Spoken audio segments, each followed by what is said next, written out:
Swaraj pastor గారు, యేసు ప్రభు పుట్టుకతోనే ప్రత్యక్షతలు ఆగిపోయినాయి, ఇంకా ప్రత్యక్షతలు వస్తున్నాయి అని చెప్పడం అనేది అది ఒక ఫాల్స్ డాక్టరీన్ కదా అని అంటున్నారు. మీరేమైనా ఈ విషయం మాట్లాడతారా? వాళ్ళు బైబుల్ సరిగ్గా చదవలేదని నాకు అర్థమవుతుంది. యేసుప్రభుతోనే ప్రత్యక్షతలు అయిపోతే మరి పౌలు ఎలా నాకు కలిగిన ప్రత్యక్ష విశేషం అని చెప్తా ఉన్నాడు? మరి పౌలు యేసు తర్వాతనే కదా ఉన్నది. ఇప్పుడు యేసుప్రభుతో అయిపోయింది అనుకుంటే మరి పౌలు యుగముల్లో తరములో దాచబడిన మర్మములు అంటున్న ప్రత్యక్షలు అంటున్నాడు. నాకు కలిగిన ప్రత్యక్షతలే విశేషం అని చెప్తా ఉన్నాడు కదా. మరి అది యేసుప్రభుతో ఎలా ఆగిపోయినట్టు అయిపోతుంది?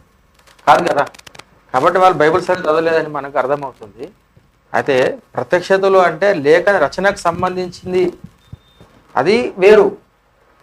అది ప్రకటనతో మనకు అంతవరకే లేఖన రచనకు సంబంధించిన దీనికి ఆ ప్రత్యక్షత అది అంతవరకు ముగించబడింది. కానీ మనం రక్షణ సంబంధించినది, మనం రక్షించబడాలంటే యేసుప్రభుకి ప్రత్యక్షత కావాల్సిందే కదా. ప్రతి మనిషి నువ్వు యేసుప్రభు ఎవరికి తెలియనప్పుడు నువ్వు ఎలా యేసుప్రభు నమ్ముకుంటావు, ఎలా ప్రార్థన చేస్తావు?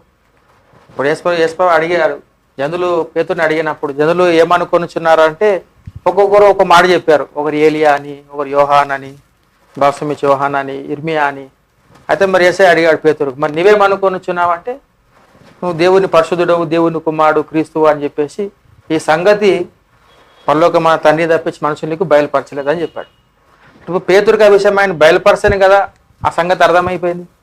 కాబట్టి యేసయ్య ఎవరో మనకు అర్థం కావాలంటే ప్రతి వ్యక్తికి దేవుడు మళ్ళీ ప్రత్యేకంగా ఏం చేయాల్సింది? ప్రత్యక్షం ఇవ్వాల్సిందే. అసలు ప్రత్యక్షం ఇవ్వకపోతే మనిషి రక్షణ ఎలా పొందగలడు?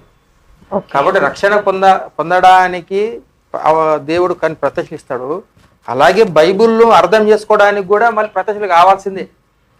దేవుడే చెప్పాడు కదా, నువ్వు నాకు మొరపెట్టుము, నువ్వు గ్రహింపలేని గొప్ప సంగతులను, ఆశ్చర్య సంగతులను నీకు బయలుపరస్తానని చెప్పాడు.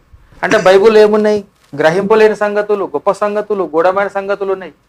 పేతురు అంటాడు బైబుల్లో కొన్ని గ్రహించిన కష్టమైన సంగతులు, అంటే కొన్ని సులువైన సంగతులు ఉంటాయి, కొన్ని కష్టమైన సంగతులు ఉంటాయి. అవి మళ్ళీ దేవుడే బయలుపరచాలి. అట్లాంటి విషయాల గురించే దావీదు ప్రార్థన చేశాడు 119వ కీర్తన 18వ వచనంలో, దేవని ధర్మశాస్త్రం ఆశ్చర్య సూచన కనులు తెరమని చెప్పాడు. అంటే ఇందులో ఎన్ని ఆశ్చర్య సంగతులు, గొప్ప సంగతులు ఉన్నాయి. అవన్నీ బయలుపడాలంటే మళ్ళీ ప్రార్థన చేయాలి, మొరపెట్టాలి. అట్లా మొరపెట్టిన వాళ్ళకి దేవుడు బయలుపరుస్తాడు. అట్లా ఉఫ్రయ్య గారు ఎన్నో మరి ఆత్మీయతలో ఉఫ్రయ్య గారు ఆయన మోకరించి ప్రార్థన చేశాడు, దేవుడు ఆయనకు బయలుపరిచాడు, ఆ విషయాలు చెప్తున్నాడు. అది మీకు బయలుపరచకపోతే అది మీ ప్రాబ్లం. అది అదే మీకు ప్రత్యక్షత లేమో, మీరు ప్రార్థించట్లేనట్టున్నారు, దేవుని అడగట్లేరు.